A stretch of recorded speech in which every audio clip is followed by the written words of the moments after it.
우리가 가진 이 기독교 신앙이 다른 종교들과 다른 점이 있습니다. 기독교 신앙에는 절대적이고도 인격적인 신앙의 대상이 있다는 것입니다. 우리의 신앙의 대상이 누구죠? 하나님이시죠. 이 하나님은 절대적인 존재이십니다. 그분이 존재 그 자체이시고 또 생명 그 자체이시고 생명의 근원이 되십니다.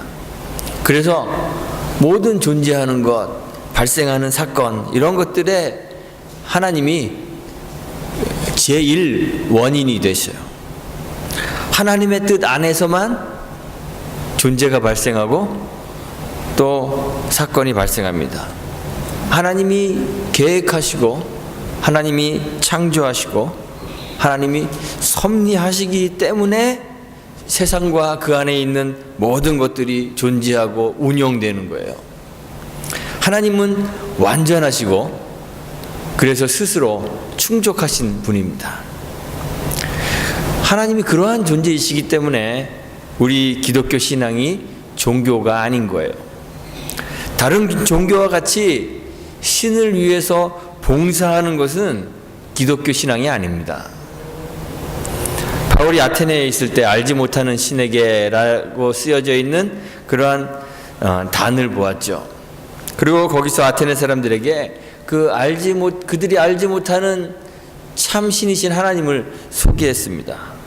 하나님을 우주와 그 가운데 있는 만유를 지으신 분이다 이렇게 소개했습니다.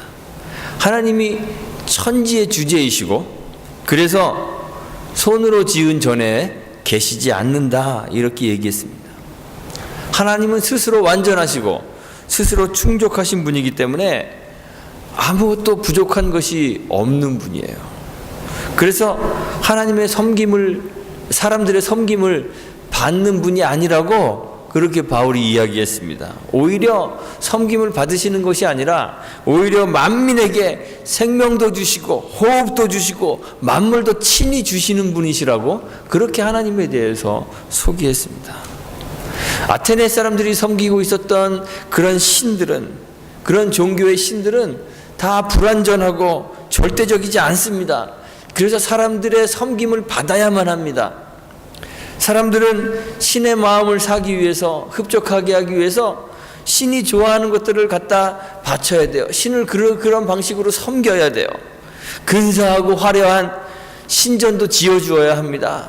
또 신들이 좋아하는 제물도 갖다 바쳐야 합니다. 그 앞에 절도 해야 됩니다. 세상의 일반적인 종교들을 보면요, 다 사람들이 신을 위하여 뭔가를 하는 종교들이에요. 그것을 우리가 종교라고 불러요. 그런데 성경의 하나님 신앙은 신자가 하나님을 위해서 무언가를 하는 것이 아닙니다. 하나님은 하나님 그분 자체가 절대적이시고 스스로 완전하신 분이시기 때문에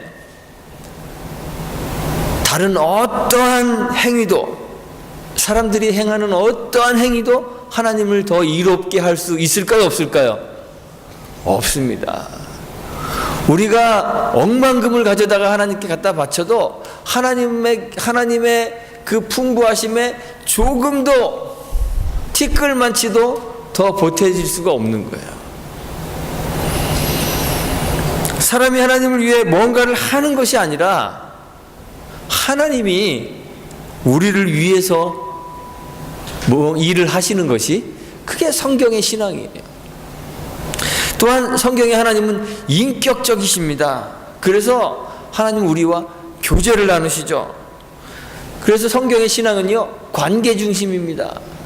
어떤 관계를 맺는가, 그것이 중요합니다. 인격적 하나님이 없는 종교들은요, 명상이나 또 선, 도 이런 것들을 수행합니다.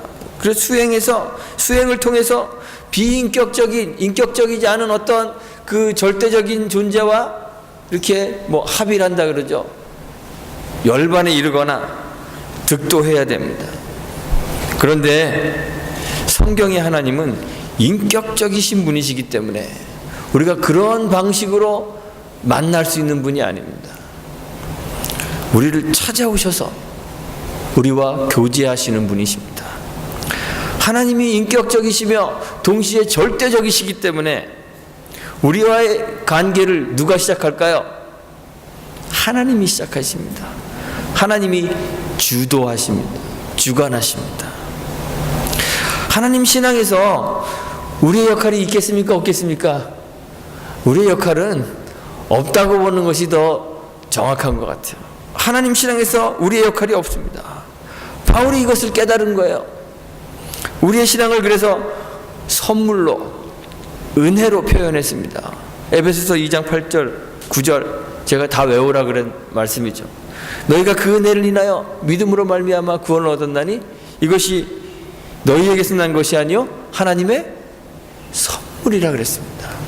하나님의 선물입니다. 행위에서 난 것이 아니기 때문에 누구든지 자랑할 수 있다 그랬습니까? 없다 그랬습니까? 없다 그랬습니다. 자랑할 수 없습니다. 신앙에 있어서 하나님이 절대자이시고 주관자이시라는 그 사실이 우리로 하여금 조금 더 자랑할 수 없게 만들어 버리는 거예요. 왜요? 구원은 하나님의 선물이니까. 신앙도 하나님의 선물이니까. 우리는 종종 신앙이 좋고 나쁜 거 이런 거 잘 따지잖아요. 누구는 신앙이 좋아, 누구는 신앙이 나빠. 쟤는 왜 신앙 저렇게 해? 그렇게 신앙의 높고 낮음을 평가하면서 누가 누구보다 좀 낫다, 누구보다 못하다, 신앙의 차별을 둡니다. 구별합니다. 그런데 그것이 불가능하다는 얘기예요. 신앙이 우리에게서 시작된 것이 아니고 또 사람들은 누구나 신앙을 시작할 수도 없는 죄인들이기 때문에 아무리 신앙 좋은 사람도 하나님의 의의 기준에 이렇게 달아보면 하나님의 의의 기준에 한참 미치지 못하는 다 구제불능이기 때문에 누가 더 깨끗하고 누가 덜 깨끗한가 구분하는 것이 아무런 의미가 없다는 거예요. 우리가 그러잖아요. 도토리 키재기다. 하나님 앞에서는 도토리 키재기 정도도 아니고 쌀알 키재기 정도 될까요? 그것도 안 되는 것 같아요. 우리는 다 지옥에 더 적합한 그런 존재이기 때문에 그렇습니다. 그래서 우리가 신앙한다는 것은요, 내가 뭐 하는 게 아니에요. 종교 행위가 아닙니다. 신앙을 가지고 자랑하고 자기를 우월하게 구분하는 것이 성경의 신앙이 아닙니다.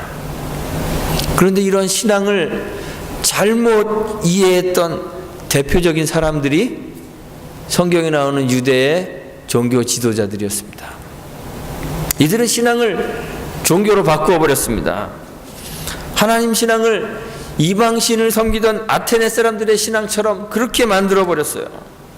아테네 사람들처럼 멋진 신전, 성전이라고 부르는 거죠. 성전을 지었습니다. 그리고 그거 가지고 흡족해 합니다. 이야, 이 성전의 아름다움을 보라. 예수님 시대의 사람들이 그랬잖아요. 성전의 이 아름다움을 보십시오. 짐승을 잡아서 제물을 드려 제사를 지내면서 신의 마음을 흡족하게 살려고 합니다. 이렇게 하면 하나님이 흡족해 하시겠지 생각합니다.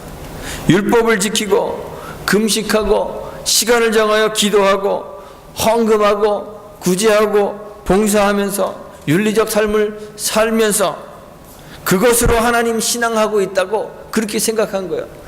이게 나의 신앙이다 이렇게 생각한 거죠. 자기가 하고 있는 이 행위들이 하나님 신앙이라고 생각했습니다. 그렇기 때문에 자기가 하는 행위가 신앙이라고 생각하기 때문에 그렇게 종교적 삶을 사는 자신과 그렇게 살지 못하는 다른 사람들을 구분하는 거예요. 깨끗한 사람과 더러운 사람을 나눕니다. 그러죠. 저 세리와 같지 않음을 감사합니다. 그렇게 생각했던 거예요. 유대인과 이방인을 구분했습니다. 그래서요, 바울이 자기 자신들과는 다른 깨끗하지 못한 이방인을 성전에 데리고 들어갔다고 생각하니까 참을 수가 없게 되는 거예요. 거룩한 성전이 더럽혀졌다고 생각하게 된 거죠. 그래서 바울을 핍박하고 있는 것입니다. 지난주부터 우리가 봤는데 지금 바울이 핍박당하고 있는 그러한 본문의 말씀이잖아요. 왜 그럽니까? 그들의 신앙이 이방신 섬기는 종교로 변해버렸기 때문이에요. 그런데 하나님 신앙은요, 우리가 하는 어떤 것이 아닙니다. 사실 바울 본인도 지금 막 폭동을 일으키려는 그러한 유대인들과 다르지 않았던 사람입니다. 그들과 똑같이 신앙이 종교인 줄 알고 살았던 그런 사람입니다. 바울이 오늘 말씀은 바울이 그 유대인들 앞에서 자기를 변명하는 말씀인데요. 자기를 변명하면서 자기의 과거에 대해서 언급해요. 나도 이런 사람이었습니다. 그거 말하죠. 길리기아 다소에서 태어났습니다. 그런데 21장 39절에 보니까 바울이 자신을 소개할 때 소읍이 아닌 길리기아 다소성의 시민이다 그랬습니다. 나는 시골 촌놈 출신이 아니고 대도시 출신입니다. 이제 이런 얘기로 이해할 수 있습니다. 다소가 경제적으로나 문화적으로나 굉장히 발전했던 그러한 도시임을 우리가 알 수 있죠. 지금은요, 소아시아의 한 터키 지역에 인구 10만이 안 되는 그러한 작은 도시라고 그래요. 그런데 바울이 살았던 당시에는 이 다소가 인구가 한 50만이나 되는 그러한 큰 도시였다 그럽니다. 로마 시대에 그 소아시아 길리기아 지역의 정치적인 수도였습니다. 상업도시고 항구도시입니다. 경제적으로 발달할 수밖에 없겠죠. 그리고 아테네와 알렉산드리아를 능가하는 그러한 대학 도시입니다. 학문의 도시였습니다.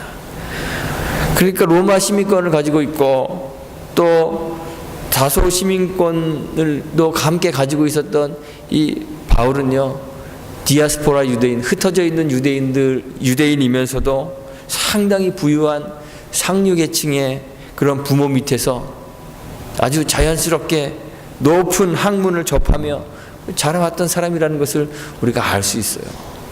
그런 사람이라는 거예요. 나 이런 사람이야. 거기에다가 바울이 이야기하기를 나는 이 성에서 자랐습니다. 그러죠. 이 성은 예루살렘 성이에요. 로마 시민이면서 다소 시민인데 로마와 헬라의 문화와 학문에 익숙한 바울이지만 헬라인으로 자라지 않고 예루살렘으로 와서 예루살렘의 유대의 문화와 전통을 배우면서 그렇게 자랐다는 거예요. 가말리엘 문화에서 조상들의 율법의 엄한 교훈을 받았다 그랬습니다. 가말리엘은요, 지난 금요일 토요일 날도 설명했나요? 아주 유명한 그러한 율법 선생입니다. 별명이 율법의 영광이다. 다른 사람도 율법의 영광이다 이렇게 부릴 정도로 가말리엘이 죽었을 때 율법의 영광이 갔다, 죽었다 이렇게 말할 정도로 그렇게 존경받는 권위 있는 율법학자였습니다. 그 밑에서 그 문화에서 바울은 율법에 충실한 유대인으로 엄격한 교육을 받았다는 거예요. 바울은 하나님에 대해서도 열심히 있는 자였습니다. 하나님에 대한 바울의 열심의 증거들을 바울이 이야기하죠. 나는 이렇게 하나님에 대해서 열심히 일했습니다. 주의 예수의 도를 핍박했습니다. 하나님을 위하여 예수를 따르는 사람들을 죽이기까지 했습니다. 남녀를 결박하여 옥에 넘겼습니다. 예루살렘 근처에서만 한 게 아니라 먼 도시까지 가서 다메섹까지 가서 신자들을 핍박하고 결박하여 예루살렘으로 잡아오려고 했을 정도로 나는 그 정도로 하나님에 대해서 열심인 사람이었습니다. 이렇게 지금 자기를 소개하고 있는 거예요. 그런데 내가 이렇게 종교적 열심으로 살았던 사람인데, 그런데 이렇게 유대인처럼 종교에 열심이던 바울이 완전히 새로운 사람으로 바뀌게 되는 결정적 사건이 발생해요. 바로 바울이 다메섹으로 가다가 누굴 만나죠? 부활하신 예수님을 만나는 사건입니다. 이 사건이 바울에게 있어서 그 인생의 가장 중요한 그런 사건이 되었어요. 누가는요, 사도행전을 기록하고 있는데, 기록한 사람이 누가인데, 누가는 사도행전을 기록하면서 이 사건을 3번이나 기록하고 있어요. 첫 번째는 사도행전 9장에서 바울의 처음 이제 사도행전에 등장할 때 누가가 관찰자의 입장에서 이 사건을 기록합니다. 이러한 사건이 일어났습니다 라고 기록합니다. 두 번째 기록이 바로 오늘 우리가 읽은 이 본문에 나오는 이 말씀이에요. 바울이 성난 유대인들 앞에서 자기를 소개하는 그러한 내용으로 두 번째 등장합니다. 세 번째 기록은 사도행전 26장에 가는데 아그리빠 왕에서 바울이 복음을 소개하면서 자기가 부활하신 예수님을 이렇게 만났다, 이렇게 다시 한번 소개합니다. 3번이나 나와요. 바울 당시에는 종이가 있었을까요? 없었을까요? 종이가 없었겠죠. 그래서 보통 파피루스에다가 이렇게 기록했습니다. 근데 파피루스는 갈대와 같은 그러한 식물 줄기를 잘라서 그걸 펴서 만드는 그런 거예요. 그러니까 이거 길게 무한정 길게 만들 수 없습니다. 성경에 보면, 신약 성경들 우리가 이렇게 보면 성경의 그 길이들이 거의 다 비슷하죠. 디모데전서, 후서 이렇게 다 보면 그 각각의 책마다 그 길이들이 거의 비슷합니다. 왜 그럴까요? 파피루스 한 장에 기록할 수 있는 글자의 수가 거의 한정되어 있기 때문에 그걸 꽉 채워서 쓰면 거의 비슷한 길이의 분량의 글이 나와요. 크게 쓰면 좀 작고 작게 쓰면 좀 길겠지만, 그렇게 성경을 보면 편지들이 짧고 일정한 것이 파피루스에 쓰기 때문에 그래요. 그런데 이렇게 제한된 분량의 그 한 장의 편지에 똑같은 사건을 3번이나 기록하고 있어요. 이 사건이 바울과 교회에게 얼마나 중요한 사건인가 하는 것을 보여주는 거예요. 바울이 다메섹에 가까웠을 때 하늘에서 큰 빛이 둘러 비치고 하늘로부터 바울을 부르는 소리가 들립니다. 사울아, 사울아, 내가 왜 나를 핍박하느냐. 예수님의 음성을 들었습니다. 그리고 하나님을 위하여 예수를 핍박하던 이 바울이 완전히 변해서 예수가 하나님이심을 증거하는 주님의 사도가 되었습니다. 그래서 앞에서 자기가 이야기했던 것들 있잖아요. 성난 유대인들과 꼭 닮은 자신의 과거, 세상의 학문, 예루살렘에서 자라며 배운 유대의 문화와 전통, 권위 있는 선생 가말리엘로부터 배운 율법의 엄한 교육들, 예수를 믿는 자들을 핍박하고 결박하여 옥에 가두고 죽이기까지 하던 하나님에 대한 열심, 이 모든 종교적 열심들을 해로 여기고 배설물로 여기게 되었습니다.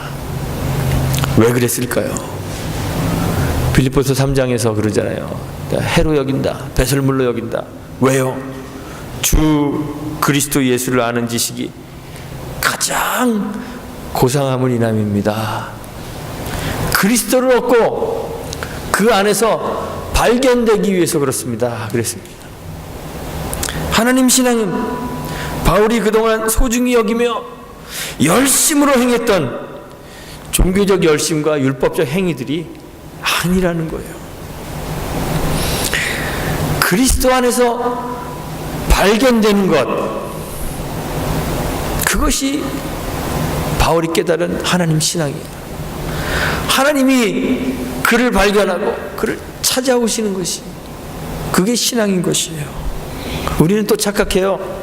그래서 바울이 과거 율법적 지식이 많고 이방인들에게 복음을 잘 전할 수 있도록, 설명할 수 있도록 세상적 학문으로 잘 준비되었기 때문에 하나님이 그를 선택하고 찾아오셨다, 이렇게 생각하는 사람들이 있습니다. 바울이 가지고 있는 지식이나 또 자질들이 유대인들 그리고 이방인들에게 하나님의 복음을 잘 설명할 수 있는 도구가 될 수는 있어요. 그러나 그것이 하나님이 바울을 찾아오신 이유나 조건이 될 수는 없다는 사실을 우리가 기억해야 돼요. 오히려 그가 하나님을 섬긴다고 하면서 하나님을 대적하고 있을 때, 그럼에도 불구하고 주님께서 그를 찾아오셔서 그에게 은혜를 베풀어 주신 거예요. 구원은 우리에게 그렇게 오는 것입니다. 바울이 로마서 5장 8절에서 이야기하잖아요. 우리가 아직 죄인 되었을 때 그리스도께서 우리를 위하여 죽으심으로 하나님께서 우리에게 대한 자기의 사랑을 확증하셨습니다. 그러잖아요. 하나님 사랑이라는 것 생각해 보면 내가 하나님 사랑하고 내가 그 하나님 섬기는 것이 돼야 될 것 같은데, 요한 사도가 요한일서 4장 10절에서 이야기하죠. 사랑이 여기 있습니다. 우리가 하나님 사랑한 것이 아닙니다. 하나님이 우리를 사랑하셔서, 그런데 그 앞에 오직이라는 말을 붙였어요. 오직 하나님이 우리를 사랑하셔서 우리 죄를 위하여 화목제로 그 아들을 보내신 것입니다. 우리가 하나님 사랑하고 섬기는 것이 아니라 하나님이 우리를 사랑하셔서 우리를 섬기시는 거기에 구원이 있고 우리의 신앙이 있는 거예요. 그리스도 안에서 발견되고 그 하나님의 사랑 안에 거하고 그걸 그냥 감사하는 것이 신앙이라는 말입니다. 예수를 믿는다는 것이 그런 것입니다. 예수라는 그분의 존재 자체가 우리와 함께 하시는 하나님이에요. 그분의 이름이 임마누엘이잖아요. 우리와 함께 하시는 하나님. 하나님이 우리와 함께 하신다. 우리가 하나님을 찾고 찾아서 그 하나님 만나고 함께 거하는 것이 아니라 우리는 무지하고 무능력해서 그저 어둠 가운데 있는데 하나님이 친히 우리 가운데 찾아오신 거예요. 친히 제자들을 부르시고 친히 그들을 선택하셔서 그들을 주의 말씀으로 깨끗하게 하시고 그들에게 생명을 주셔서 하나님이, 주님이 생명의 근거가 되어주시는 거예요. 삶의 이유가 되어주시는 거예요. 우리는 꼼짝 못하게 하시고 하나님이 일하셔서 우리의 무가치함을 깨닫게 하시고 하나님 의지하지 않고서는 살 수 없는 존재로 하나님이 만들어버리시는 겁니다. 바울이 자기의 생명을 조금도 귀한 것으로 여기지 않고 성령의 인도하심에 순종하여 자기의 육체적 이익, 자기의 생명, 자기의 자랑 다 해로 여기고 배설물로 여긴 채 결박과 환난의 길로 자발적으로 걸어와서 지금 결박의 위협을 당하며 그 가운데서도 이렇게 복음을 이야기할 수 있는 기회를 얻어서 복음을 이야기하고 있는 것은 바울이 어때서가 아니라 바로 부활하신 주님이, 그 하나님이 다메섹으로 가고 있는 이 바울을 찾아오셔서 그를 만나 주셨기 때문에 그래요. 그가 얼마나 무가치한 존재임을 깨닫게 하시고 그 스스로는 아무것도 할 수 없는 존재임을 깨닫게 하셨기 때문에 바울은 자기를 내려놓고, 무지하고 무가치한 자신을 내려놓고 하나님이 원하시는 그 길로 걸어갈 수 있게 되는 거예요. 우리는 우리 신앙을 유대 종교처럼 만들어 버렸습니다. 이방 종교처럼 만들어 버렸습니다. 주일에 교회 빠지지 않고 나오는 거, 성경 공부나 기도회에 참석하는 거, 성경 좀 읽고 기도 좀 하고 때로 밥도 굶고 금식하는 거, 봉사활동 좀 하는 거, 선교활동 하는 거, 헌금하는 거, 그런 것이 신앙인 줄 알고 살아요. 그것이 하나님 신앙하는 것이 아닙니다.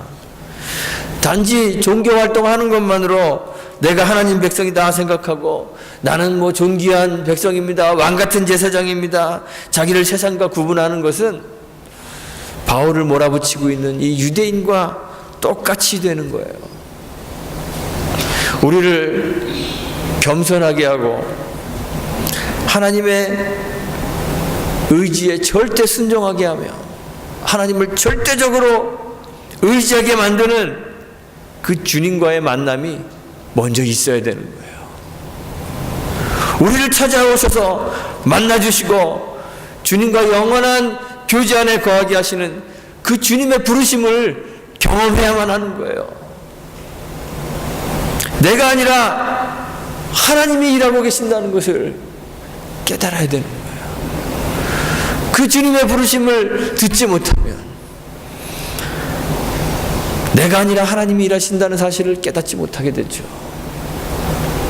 신자는 구원 얻기 위해 사는 사람이 아니라 하나님의 주신 구원을 깨닫는 사람이 신자예요. 일하시는 하나님, 우리를 찾아오셔서 부르시는 그 하나님을 만나야 하는 것이죠. 사울아, 사울아 부르시는 그 주님의 음성을 듣고 그 앞에 무릎을 꿇는 그 하나님과의 만남이 하나님 신앙인 것이죠. 거기서 우리의 무가치함을 깨닫고 겸손해집니다. 유대인들처럼 자기의 의를 자랑하지 못하게 됩니다. 차별 없는 하나님의 의를 경험하게 됩니다. 그래서 바리새인이나 이방 종교같이 종교적 열심이 아니라 하나님의 인도하심으로 사랑의 섬김과 절대적 순종의 길을 걷게 되는 것이에요. 우리 교회의 모든 성도들이 찾아오셔서 만나주시는 그 주님의 부르심을 다 경험할 수 있게 되기를 바랍니다.